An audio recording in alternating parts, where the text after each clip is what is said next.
एखन अपने सब सुन रहल छी एपी प्रोडक्शन के प्रस्तुति।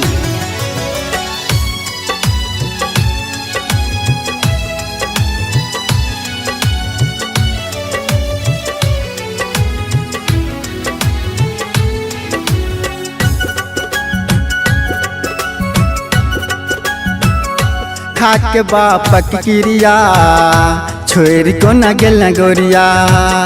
खाक बापक क्रिया छोड़ को न गेल गोरिया। लाज ने कनियो भेलो कहे छल हमरा पिया। बुझा दिल घर के दिया काम ने केल बढ़िया। बुझा दिल घर के दिया काम ने केल बढ़िया। शर्म ने कनियो एलो झोंक किया दिला छिया। खाक बापक क्रिया छोड़ को न गेल गोरिया। खाक बापक क्रिया छोड़ को न गेल गोरिया।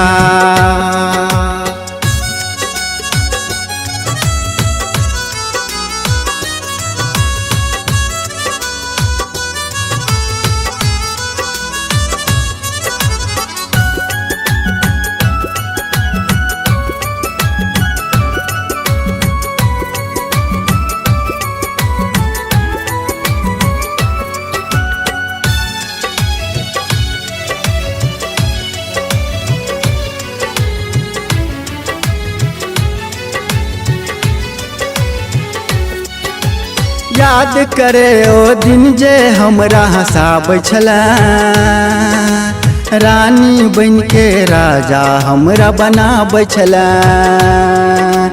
कबुला पाती देवतो सा तू करे छला। जोरी रहे सलामत दुआ मांग छला। याद कर दिन जहिया खेले छला पूरा रतिया।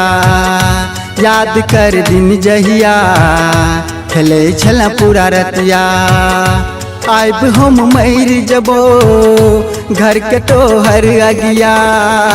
खाक बापक क्रिया छोड़ को न गेल गोरिया। खाक बापक क्रिया छोड़ को न गेल गोरिया।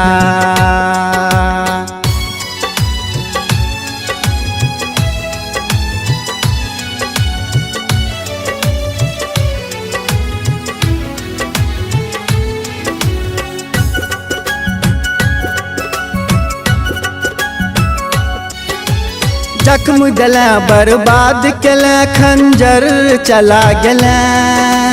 टूटल दिल अब की हेते बतहा बना दिल। गला लगा के दिल में घुसा के किया देखा दिल। कौन कमी मिल गेलो जे दोसर के सटा लेला। बुझने पेलो तहिया बहन जमे तू घटिया।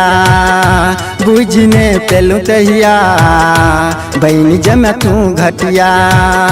झाँक कनी देख तले गैल गेल हमर दहिया। खाक बापक क्रिया छोड़ को न गेल गोरिया। खाक बापक क्रिया छोड़ को न गेल गोरिया। शर्म ने कनियो एलो झोंक किया दिला छिया। खाक बापक क्रिया छोड़ को न गेल गोरिया। खाक बापक क्रिया छोड़ को न गेल गोरिया।